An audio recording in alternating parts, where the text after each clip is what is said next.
ಎಲ್ಲರಿಗೂ ನಮಸ್ಕಾರ. Learn with Chetan YouTube ಚಾನಲ್ಗೆ ನಿಮ್ಮೆಲ್ಲರಿಗೂ ಆಧಾರದ ಸುಸ್ವಾಗತ. ಇಂದಿನ ದಿನ ನಾವು 10ನೇ ತರಗತಿಯ ವಾರ್ಷಿಕ ಪರೀಕ್ಷೆ 2 ಅದರ ಒಂದು ಅಭ್ಯಾಸದ ವಿಡಿಯೋಗಳನ್ನು ನೋಡ್ತಾ ಹೋಗಬೇಕಾಗ್ತದೆ. ಸೊ ಅದರಲ್ಲಿ ವಿಜ್ಞಾನ ವಿಷಯದ ವಿದ್ಯುತ್ ಶಕ್ತಿ ಎಂಬ ಪಾಠದ ಪ್ರಮುಖ ಪ್ರಶ್ನೋತ್ತರಗಳನ್ನು ಅಂದರೆ ಮಾದರಿ ಪ್ರಶ್ನೆ ಪತ್ರಿಕೆ 4 ಮಾದರಿ ಪ್ರಶ್ನೆ ಪತ್ರಿಕೆಗಳಲ್ಲಿ ಬಂದಂತಹ ಪ್ರಶ್ನೆಗಳನ್ನು ಅಧ್ಯಯನವನ್ನು ಮಾಡ್ತಾ ಹೋಗೋಣ. ಸೊ ಇನ್ನೂ ಯಾರು ನಮ್ಮ ಚಾನಲನ್ನು ಸಬ್ಸ್ಕ್ರೈಬ್ ಮಾಡ್ಕೊಂಡಿಲ್ವೋ ದಯವಿಟ್ಟು ಸಬ್ಸ್ಕ್ರೈಬ್ ಮಾಡ್ಕೊಳ್ಳಿ ಅಂತ ಹೇಳ್ತಾ ಬನ್ನಿ ವಿಡಿಯೋವನ್ನು ಸ್ಟಾರ್ಟ್ ಮಾಡೋಣ. ಮಾದರಿ ಪತ್ರಿಕೆ 1ರಲ್ಲಿ ಬಂದಂತಹ ಪ್ರಶ್ನೆಗಳನ್ನು ಮೊದಲಿಗೆ ನೋಡ್ತಾ ಹೋಗೋಣ. ಮೊದಲನೇ ಪ್ರಶ್ನೆ, ಓಮ್ನ ನಿಯಮವು ಇವುಗಳ ನಡುವಿನ ಸಂಬಂಧವನ್ನು ಕೊಡುತ್ತದೆ. ಓಮ್ನ ನಿಯಮವು ಇವುಗಳ ನಡುವಿನ ಸಂಬಂಧವನ್ನು ಕೊಡ್ತದೆ ಅಂತ ಕೇಳ್ತಾನೆ. ಆಪ್ಷನ್ ಎ ವಿದ್ಯುತ್ ಪ್ರವಾಹ ಮತ್ತು ವಿಭವಾಂತರ ಅನ್ನೋದು ಸರಿಯಾಗಿರುತ್ತದೆ. ಇದು ಕ್ಷಮೆ ಇರಲಿ, ಆಪ್ಷನ್ ಸಿ ವಿದ್ಯುತ್ ಪ್ರವಾಹ ಮತ್ತು ವಿಭವಾಂತರ ಅನ್ನೋದು ಸರಿಯಾದ ಆನ್ಸರ್ ಆಗಿರ್ತದೆ. ಆಪ್ಷನ್ ಸಿ ಆಗಿರ್ತದೆ. ಇನ್ನು ಎರಡನೇ ಪ್ರಶ್ನೆ, ವಿದ್ಯುತ್ ಮಂಡಲದಲ್ಲಿ ಉಪಯೋಗಿಸುವ ರಿಯೋಸ್ಟಾಟ್ ಅಂದರೆ ಬದಲಾಯಿಸಬಹುದಾದ ರೋಧ ಚಿಹ್ನೆಯ ಚಿತ್ರವನ್ನು ಬರೆಯಿರಿ ಅಂತ ಕೇಳ್ತಾನೆ. ಈ ಒಂದು ರಿಯೋಸ್ಟಾಟ್ನ ಚಿತ್ರ 2 ಇರ್ತವೆ. ಸೊ ಇದು ಒಂದು, ಇನ್ನೊಂದಿದೆ, ಅದನ್ನೊಂದು ಪ್ರಾಕ್ಟೀಸನ್ನು ಮಾಡಿ. ಇನ್ನು ಮೂರನೇ ಪ್ರಶ್ನೆ, ಗೃಹ ವಿದ್ಯುತ್ ಮಂಡಲದಲ್ಲಿ ವಿದ್ಯುತ್ ಉಪಕರಣಗಳನ್ನು ಸಮಾಂತರವಾಗಿ ಸಂಪರ್ಕಿಸುವುದು ಉತ್ತಮ. ಈ ಕ್ರಮಕ್ಕೆ 2 ಕಾರಣಗಳನ್ನು ಕೊಡಿ ಅಂತ ಕೇಳ್ತಾನೆ. ಈ ಪ್ರಶ್ನೆ ಅಂದರೆ ಸಮಾಂತರ ಜೋಡಣೆ ತುಂಬ ಅನುಕೂಲ ಅನ್ನೋ ಪ್ರಶ್ನೆಯ ಆಧಾರಿತವಾಗಿ ಮೊನ್ನೆ ನಡೆದಂತಹ 1ನೇ ಪರೀಕ್ಷೆಯಲ್ಲಿ ಕೂಡ 2 ಅಂಕದ ಪ್ರಶ್ನೆ ಬಂದಿರ್ತದೆ. ಸೊ ತುಂಬ ಸುಲಭವಾಗಿರ್ತದೆ ಮತ್ತು ಇಂಪಾರ್ಟೆಂಟ್ ಕೂಡ ಹೌದು. ಆನ್ಸರನ್ನು ನೋಡ್ತಾ ಹೋಗೋಣ. ಸಮಾಂತರ ಮಂಡಲವು ವಿದ್ಯುತ್ ಉಪಕರಣಗಳ ಮೂಲಕ ವಿದ್ಯುತ್ ಪ್ರವಾಹವನ್ನು ವಿಭಜಿಸುತ್ತದೆ. ಒಂದು ಘಟಕ ವಿಫಲವಾದರೆ ಮಂಡಲವು ಮುರಿದು ಹೋಗುವುದಿಲ್ಲ. ಇನ್ನು ಮೂರನೇ ಅಂಶ, ಸಮಾಂತರ ಮಂಡಲದಲ್ಲಿ ಒಟ್ಟು ರೋಧ ಕಡಿಮೆಯಾಗುತ್ತದೆ. ಆದ್ದರಿಂದ ವಿದ್ಯುತ್ ಉಪಕರಣಗಳು ಅವುಗಳ ರೋಧಕ್ಕೆ ಅನುಗುಣವಾಗಿ ವಿದ್ಯುತ್ ಪ್ರವಾಹವನ್ನು ಪಡೆಯುತ್ತವೆ. ಹಾಗೂ ವಿಫಲವಾದ ಘಟಕವನ್ನು, ಇನ್ನೊಂದು ಪಾಯಿಂಟ್ ನೋಡೋದಾದರೆ, ವಿಫಲವಾದ ಘಟಕವನ್ನು ಸುಲಭವಾಗಿ ನಾವು ಪತ್ತೆ ಹಚ್ಚಬಹುದು ಅಂತ ಬರೆದ್ರೆ ನಿಮಗೆ 2 ಅಂಕಗಳು ಸಂಪೂರ್ಣವಾಗಿ ದೊರೀತಾವೆ. ಇನ್ನು ಪ್ರಶ್ನೆ ಸಂಖ್ಯೆ 4, 220 ವೋಲ್ಟ್ ಜನರೇಟರ್ಗೆ ಒಂದು ವಿದ್ಯುತ್ ಹೀಟರ್ನ ಸಂಪರ್ಕಿಸಲಾಗಿದೆ. 220 ವೋಲ್ಟ್ ಜನರೇಟರ್ಗೆ ಒಂದು ವಿದ್ಯುತ್ ಹೀಟರನ್ನು ಸಂಪರ್ಕಿಸಲಾಗಿದೆ ಮತ್ತು 10 ಆಂಪಿಯರ್ ವಿದ್ಯುತ್ತನ್ನು ಸೆಳೆಯುತ್ತದೆ. ಹಾಗಾದರೆ ವಿದ್ಯುತ್ ಹೀಟರ್ನ ಸಾಮರ್ಥ್ಯ ಏನು? ಈ ವಿದ್ಯುತ್ ಹೀಟರನ್ನು ದಿನಕ್ಕೆ 8 ಗಂಟೆಗಳಂತೆ 30 ದಿನಗಳ ಕಾಲ ಬಳಸಿದಾಗ 1 ಕಿಲೋವ್ಯಾಟ್ ಅವರ್ಗೆ ರೂ. 5 ತಗಲುವ ಒಟ್ಟು ವೆಚ್ಚವನ್ನು ಲೆಕ್ಕಾಚಾರ ಮಾಡಿ ಅಂತ ಕೇಳ್ತಾನೆ. ಸಾಮರ್ಥ್ಯದ formula V into I. V ಅಂದರೆ 220, ಐ ಅಂದರೆ 10. ಸೊ 2200 ವ್ಯಾಟ್ ಆಗ್ತದೆ. ಇದನ್ನು ನಾವು 2.2 ಕಿಲೋ ವ್ಯಾಟ್ ಅಂತಲೂ ಕೂಡ ಮೆನ್ಷನ್ ಮಾಡಬೇಕಾಗ್ತದೆ. ಇನ್ನು ಒಟ್ಟು ಸಾಮರ್ಥ್ಯ ಎಷ್ಟೈತಪ್ಪ ಅಂದ್ರೆ 2.2 ಇಂಟು 8 ಗಂಟೆ ಇಂಟು 30 ದಿನ ಅಂದರೆ 520 ಕೆ. ಅಂದರೆ ಸೊ ಒಟ್ಟು ಹಣ ಎಷ್ಟಾಗ್ತದಪ್ಪ ಅಂದ್ರೆ 520 ಇಂಟು 5 ರೂಪಾಯಿ ಆದರೆ ಒಟ್ಟು ವೆಚ್ಚ ನಮಗೆ 2600 ರೂಪಾಯಿಗಳು ವೆಚ್ಚ ಆಗ್ತದೆ.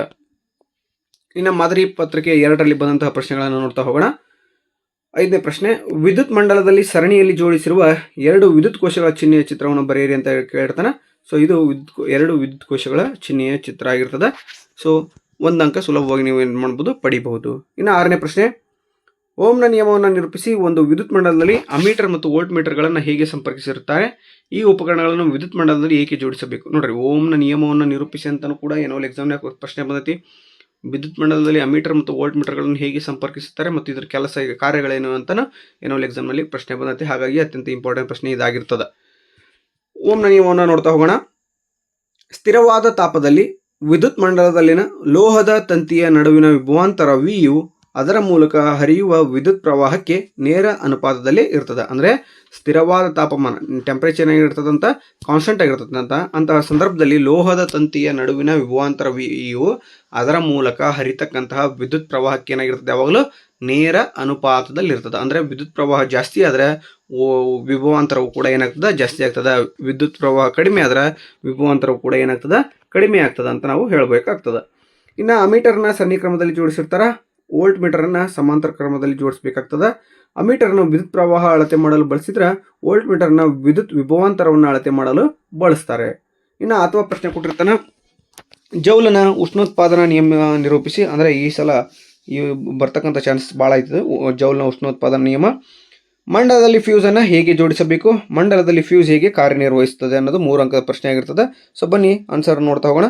ನಿಯಮವನ್ನು ನೋಡ್ತಾ ಹೋದರೆ ಜೌಲ್ನ ಉಷ್ಣೋತ್ಪಾದನಾ ನಿಯಮ ಏನು ಹೇಳ್ತದಪ್ಪ ಅಂದರೆ ರೋಧಕದಲ್ಲಿ ಉತ್ಪತ್ತಿಯಾದ ಉಷ್ಣವು ಕೊಟ್ಟಿರುವ ರೋಧದಲ್ಲಿ ಪ್ರವಹಿಸುತ್ತಿರುವ ವಿದ್ಯುತ್ ಪ್ರವಾಹದ ವರ್ಗಕ್ಕೆ ನೇರ ಅನುಪಾತದಲ್ಲಿರುತ್ತದೆ.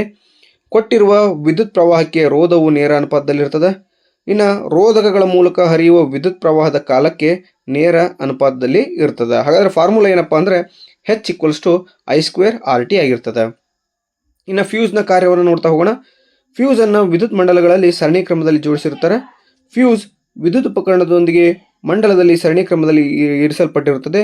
ನಿಗದಿತ ಪ್ರಮಾಣಕ್ಕಿಂತ ಹೆಚ್ಚಿನ ವಿದ್ಯುತ್ ಪ್ರವಾಹವು ಪ್ರವಹಿಸಿದಾಗ ಫ್ಯೂಸ್ ತಂತಿಯ ತಾಪವು ಹೆಚ್ಚಾಗುತ್ತದೆ. ಇದು ಫ್ಯೂಸ್ ತಂತಿಯನ್ನು ಕರಗಿಸಿ ಮಂಡಲವನ್ನು ಕಡಿತಗೊಳಿಸುತ್ತದೆ. ಇದು ಫ್ಯೂಸ್ನ ಕಾರ್ಯ ಆಗಿರ್ತದೆ. ಇನ್ನು ನೆಕ್ಸ್ಟ್ 7ನೇ ಪ್ರಶ್ನೆ. ಅದ್ರಾಗ ಎ ಪ್ರಶ್ನೆ ನೋಡಿ. ಉದ್ದ ಎಲ್ ಮತ್ತು ಅಡ್ಡಕೊಯ್ತಾದ ವಿಸ್ತೀರ್ಣ ಎ ಇರುವ ವಾಹಕ ತಂತಿಯ ರೋಧವು 4 ಓಮ್ ಆಗಿದೆ. ಅದೇ ರೀತಿ ಇನ್ನೊಂದು ವಾಹಕ ತಂತಿಯ ಉದ್ದ L/2 ಮತ್ತು ಅದರ ಅಡ್ಡಕೊಯ್ತಾದ ವಿಸ್ತೀರ್ಣ 2a ಆದಾಗ ಅದರ ರೋಧವನ್ನು ಕಂಡುಹಿಡಿಯಿರಿ ಅಂತ ಕೇಳ್ತಾರೆ. ಮೊದಲನೇ ತಂತಿ R1 = ρ × L/a ಅಂದರೆ 4 ಓಮ್ ಇರ್ತದೆ. ಇನ್ನು ಎರಡನೇ ತಂತಿ R2 = ρ × L/2 / 2 × a. R2 = 1/4 × R1 ಆಗ್ತದೆ. ಸೊ R2 = 1/4 × 4 4 ಗೆಟ್ ಕ್ಯಾನ್ಸಲ್ ಆಗಿ R2 = 1 ಓಮ್ ಆಗ್ತದೆ. ಓಕೆನಾ. ಇನ್ನು ಬಿ ಪ್ರಶ್ನೆ ನೋಡ್ತಾ ಹೋಗೋಣ. ಒಂದು ವಿದ್ಯುತ್ ಮಂಡಲದಲ್ಲಿ ರೋಧಕಗಳಾದ R1, R2, R3ಗಳು ಕ್ರಮವಾಗಿ 5 ಓಮ್, 10 ಓಮ್ ಮತ್ತು 30 ಓಮ್ ಬೆಲೆಗಳನ್ನು ಹೊಂದಿವೆ. ಇವುಗಳನ್ನು ಸಮಾಂತರವಾಗಿ 12 ವೋಲ್ಟ್ ವಿಭವಾಂತರವಿರುವ ಒಂದು ಶುಷ್ಕ ಕೋಶಕ್ಕೆ ಜೋಡಿಸಿದಾಗ ಮಂಡಲದಲ್ಲಿನ ಒಟ್ಟು ರೋಧವನ್ನು ಲೆಕ್ಕಾಚಾರ ಮಾಡಿ ಅಂತ ಕೇಳ್ತಾನೆ. R1 5 ಓಮ್ ಇದೆ, R2 10 ಓಮ್, R3 60 ಓಮ್ ಇದೆ. ವೋಲ್ಟೇಜ್ V = 12 ವೋಲ್ಟ್ ಇದೆ. ಕರೆಂಟ್ ಎಷ್ಟಿದೆಪ್ಪ ಅಂದರೆ ಕಂಡುಹಿಡಿಬೇಕಾಗ್ತದೆ. ಕರೆಂಟನ್ನು ನೋಡ್ತಾ ಹೋಗೋಣ ಬನ್ನಿ. So 1/Rp = 1/R1 + 1/R2 + 1/R3. So 1/1/5 1/10 1/30. ಇದರ LCM ಲಸ ಎಷ್ಟಾಗ್ತದಪ್ಪ ಅಂದ್ರೆ 30 ಆಗ್ತದೆ. ಸೊ LCM 60 ಆಗ್ತದೆ. ಕ್ಷಮೆ ಇರಲಿ. 10/60 ಅಂದರೆ 1/6 ಆಗ್ತದೆ. ಸೊ RP = 6 ಓಮ್ ಆಗ್ತದೆ. ಓಕೆನಾ. ಇನ್ನು ನೆಕ್ಸ್ಟ್ ಆನ್ಸರ್ ನೋಡ್ತಾ ಹೋಗೋಣ. ಮಾದರಿ ಪತ್ರಿಕೆ 3ರಲ್ಲಿ ಬಂದಂತಹ ಪ್ರಶ್ನೆಗಳನ್ನು ನೋಡ್ತಾ ಹೋಗೋಣ. ಸೊ 8ನೇ ಪ್ರಶ್ನೆ. ವಿದ್ಯುತ್ ಪ್ರವಾಹದ SI ಏಕಮಾನ ಅಂತ ಕೇಳ್ತಾನೆ. ವಿದ್ಯುತ್ ಪ್ರವಾಹದ SI ಏಕಮಾನ ಆಂಪಿಯರ್ ಆಗಿರ್ತದೆ. ಇನ್ನು ವಿದ್ಯುತ್ ಆವೇಶದ ಏಕಮಾನ ಕೂಲಮ್ ಆಗಿರ್ತದೆ. ವಿಭವಾಂತರ ವೋಲ್ಟೇಜ್ನ ಏಕಮಾನ ವೋಲ್ಟ್ ಆಗಿರ್ತದೆ. ಆಮೇಲೆ ಪವರ್ ವಿದ್ಯುತ್ ಸಾಮರ್ಥ್ಯದ ಏಕಮಾನ ವ್ಯಾಟ್ ಆಗಿರ್ತದೆ. ಓಕೆನಾ. ಇನ್ನು 9ನೇ ಪ್ರಶ್ನೆ. ವಿದ್ಯುತ್ ಮಂಡಲದಲ್ಲಿ ಉಪಯೋಗಿಸುವ ಕೆಳಗಿನ ಘಟಕಗಳ ಚಿಹ್ನೆಯ ಚಿತ್ರವನ್ನು ಬರೆಯಿರಿ ಅಂತ ಇದೆ. 2 ಅಂಕಕ್ಕೆ. ವಿದ್ಯುತ್ ಕೋಶ ಬ್ಯಾಟರಿ ಚಿಹ್ನೆ ಹಾಗೂ ರಿಯೋಸ್ಟಾಟ್ನ 2 ಚಿಹ್ನೆಗಳು ಇಲ್ಲಿ ಇದ್ದಾವೆ. ಸೊ ಪ್ರಾಕ್ಟೀಸ್ ಮಾಡಿ. ಇನ್ನು 10ನೇ ಪ್ರಶ್ನೆ ನೋಡ್ತಾ ಹೋಗೋಣ. ಗೃಹ ಮಂಡಲದಲ್ಲಿ ರೋಧಕಗಳನ್ನು ಸರಣಿ ಕ್ರಮದಲ್ಲಿ ಜೋಡಿಸುವುದಕ್ಕಿಂತಲೂ ಸಮಾಂತರವಾಗಿ ಜೋಡಿಸುವುದು ಉತ್ತಮ, ಹೇಗೆ? ಇದು 2 ಅಂಕದ ಪ್ರಶ್ನೆ. ಆನ್ಯುವಲ್ ಎಕ್ಸಾಮ್ನಲ್ಲಿ ಕೂಡ ಬಂದಿರ್ತದೆ. ಅದು ಸರಣಿ ಕ್ರಮದಲ್ಲಿ ಜೋಡಿಸಿದ ಉಪಕರಣಗಳು ಕಾರ್ಯನಿರ್ವಹಿಸಲು ವ್ಯಾಪಕವಾಗಿ ವಿಭಿನ್ನ ಮೌಲ್ಯಗಳ ವಿದ್ಯುತ್ ಪ್ರವಾಹ ಅಗತ್ಯವಿದೆ. ಯಾವುದಾದರೂ ಒಂದು ಘಟಕಗಳು ವಿಫಲವಾದರೆ ಮಂಡಲವು ಮುರಿದು ಹೋಗುತ್ತದೆ ಮತ್ತು ಉಳಿದ ಯಾವುದೇ ಘಟಕಗಳು ಕಾರ್ಯನಿರ್ವಹಿಸುವುದಿಲ್ಲ. ಆದರೆ ಸಮಾಂತರ ಮಂಡಲವು ವಿದ್ಯುತ್ ಉಪಕರಣಗಳ ಮೂಲಕ ಹರಿಯುವ ವಿದ್ಯುತ್ ಪ್ರವಾಹವನ್ನು ವಿಭಜಿಸುತ್ತದೆ. ನಿರ್ದಿಷ್ಟವಾಗಿ ಪ್ರತಿಯೊಂದು ವಿದ್ಯುತ್ ಉಪಕರಣವು ವಿಭಿನ್ನ ರೋಧವನ್ನು ಹೊಂದಿರುವಾಗ ಮತ್ತು ಸರಿಯಾಗಿ ಕಾರ್ಯನಿರ್ವಹಿಸಲು ವಿಭಿನ್ನ ವಿದ್ಯುತ್ ಪ್ರವಾಹದ ಅಗತ್ಯ ಇರುವ ಸಂದರ್ಭದಲ್ಲಿ ಸಮಾಂತರ ಜೋಡಣೆ ಸಹಕಾರಿಯಾಗಿದೆ. ಮತ್ತು ಸಮಾಂತರ ಜೋಡಣೆಯಲ್ಲಿ ಪ್ರತಿಯೊಂದು ವಿದ್ಯುತ್ ಉಪಕರಣವನ್ನು ಪ್ರತ್ಯೇಕವಾಗಿ ಉಪಯೋಗಿಸಬಹುದು. ಅಷ್ಟೇ ಅಲ್ಲದೆ ಒಂದು ಘಟಕ ವಿಫಲವಾದರೆ ಉಳಿದ ಘಟಕಗಳು ಅಥವಾ ಉಳಿದ ಉಪಕರಣಗಳು ಕೆಲಸವನ್ನು ಮುಂದುವರಿಸುತ್ತವೆ. ಹಾಗೆ ವಿದ್ಯುತ್ ಮಂಡಲ ಏನಾಗಲ್ಲ, ಕಡಿತವಾಗುವುದಿಲ್ಲ. ಅಕಸ್ಮಾತ್ ಏನಾದರೂ ಒಂದು ಘಟಕ ವಿಫಲವಾದರೆ ಅದನ್ನು ಸುಲಭವಾಗಿ ನಾವೇನು ಮಾಡ್ಬೋದು, ಪತ್ತೆ ಹಚ್ಚಬಹುದು. ಈ ಎಲ್ಲ ಅಂಶಗಳು ಏನಾಗ್ತವೆ, ಸಮಾಂತರ ಜೋಡಣೆ ಅತ್ಯುತ್ತಮ ಅನ್ನೋದನ್ನು ಮೆನ್ಷನ್ ಮಾಡ್ತವೆ. ಇನ್ನು ಮುಂದಿನ ಪ್ರಶ್ನೆ 11ನೇ ಪ್ರಶ್ನೆ. ಓಮ್ನ ನಿಯಮವನ್ನು ನಿರೂಪಿಸಿ ಅಂತ 4 ಅಂಕದ ಮತ್ತೆ ಕೇಳ್ತಾನೆ. ಸೊ ಅದ್ರಾಗ ಪ್ರಶ್ನೆ ನೋಡ್ತಾ ಹೋಗೋಣ.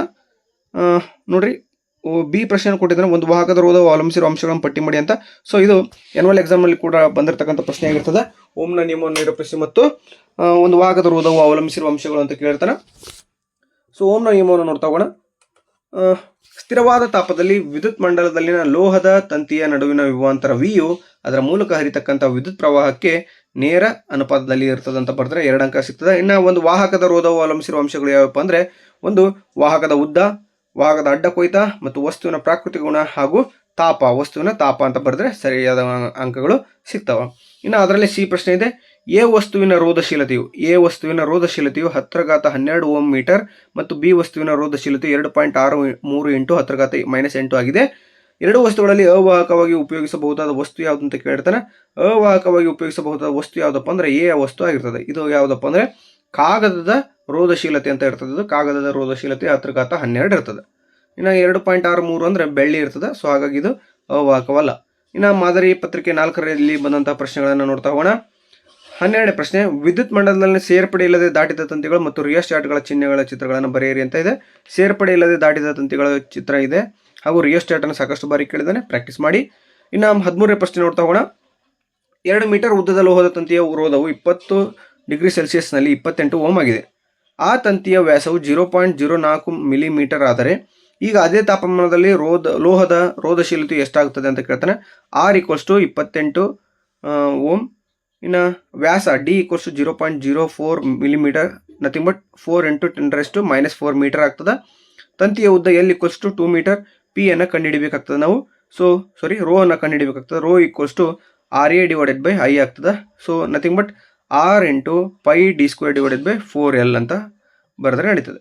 ಇನ್ನು R ಅಂದರೆ 28, π ಅಂದರೆ 22/7, ಇನ್ನು D ಅಂದರೆ 4 × 10⁻⁴ ಹೋಲ್ ಡಿವೈಡೆಡ್ ಬೈ 4 × 2 ಆಗ್ತದೆ.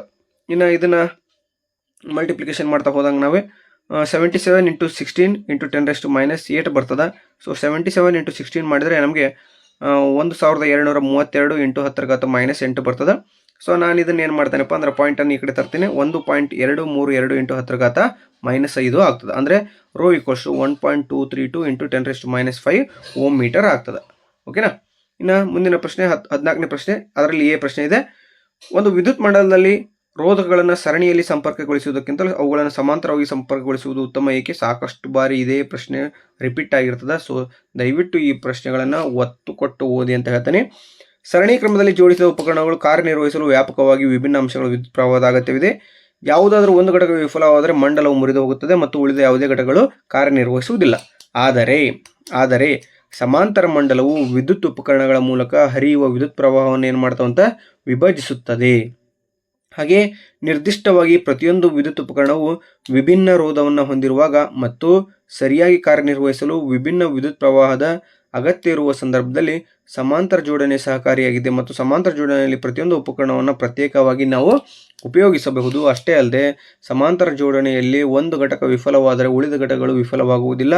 ಅಷ್ಟೇ ಅಲ್ಲದೆ ಮಂಡಲವು ಕೂಡ ಏನಾಗಲ್ಲ, ಕಡಿತಗೊಳ್ಳುವುದಿಲ್ಲ. ಅಷ್ಟೇ ಅಲ್ಲದೆ ಇನ್ನೂ ಒಂದು ಪಾಯಿಂಟನ್ನು ಬರಿಬೇಕಾಗ್ತದೆ ನಾವು. ಅಂದರೆ ಏನಪ್ಪ ಅದು, ಸಮಾಂತರ ಜೋಡಣೆಯಲ್ಲಿ ಹಾಳಾದ ಅಂದರೆ ಏನಾದರೂ ತೊಂದರೆಗೊಳಗಾದ ಘಟಕವನ್ನು ಸುಲಭವಾಗಿ ನಾವು ಏನು ಮಾಡ್ಬೋದು ಅಂತ ಪತ್ತೆ ಹಚ್ಚಬಹುದು ಅಂತ ಬರೆದು ಕೂಡ ನಿಮಗೆ ಸಂಪೂರ್ಣವಾಗಿ ಅಂಕಗಳು ದೊರೆತವೆ. ಇನ್ನು ಬಿ ಪ್ರಶ್ನೆ, ಜೌಲ್ನ ಉಷ್ಣೋತ್ಪಾದನಾ ನಿಯಮವನ್ನು ನಿರೂಪಿಸಿ. ನಿಯಮದ ಆಧಾರದ ಮೇಲೆ ವಿದ್ಯುತ್ ಬಲ್ಬ್ ಹೇಗೆ ಕಾರ್ಯನಿರ್ವಹಿಸುತ್ತದೆ ಎಂಬುದನ್ನು ವಿವರಿಸಿ. ಉತ್ತರವನ್ನು ನೋಡ್ತೋಗೋಣ. ರೋಧಕದಲ್ಲಿ ಉತ್ಪತ್ತಿಯಾದ ಉಷ್ಣವು ಕೊಟ್ಟಿರುವ ರೋಧದಲ್ಲಿ ಪ್ರವಹಿಸುತ್ತಿರುವ ವಿದ್ಯುತ್ ಪ್ರವಾಹದ ವರ್ಗಕ್ಕೆ ನೇರ ಅನುಪಾತದಲ್ಲಿರುತ್ತದೆ. ಕೊಟ್ಟಿರುವ ವಿದ್ಯುತ್ ಪ್ರವಾಹಕ್ಕೆ ರೋಧವು ನೇರ ಅನುಪಾತದಲ್ಲಿರ್ತದೆ. ಹಾಗೆಯೇ ರೋಧಕಗಳ ಮೂಲಕ ಹರಿಯುವ ವಿದ್ಯುತ್ ಪ್ರವಾಹದ ಕಾಲಕ್ಕೆ ನೇರ ಅನುಪಾತದಲ್ಲಿರ್ತದೆ. ಫಾರ್ಮುಲಾ ನೋಡೋದಾದ್ರೆ H = I²RT ಆಗ್ತದೆ. ಇನ್ನು ವಿದ್ಯುತ್ ಬಲ್ಬ್ ಕಾರ್ಯನಿರ್ವಹಣೆ ಹೇಗಪ್ಪ ಅಂದರೆ, ಒಂದು ಪ್ರಬಲವಾದ ಮತ್ತು ಹೆಚ್ಚಿನ ದ್ರವಣ ಬಿಂದು ಹೊಂದಿರುವ ಲೋಹವಾದ ಟಂಗ್ಸ್ಟನ್ ಅನ್ನು ಬಲ್ಬ್ನ ತಂತುಗಳ ತಯಾರಿಕೆಯಲ್ಲಿ ಬಳಸ್ತಾರೆ.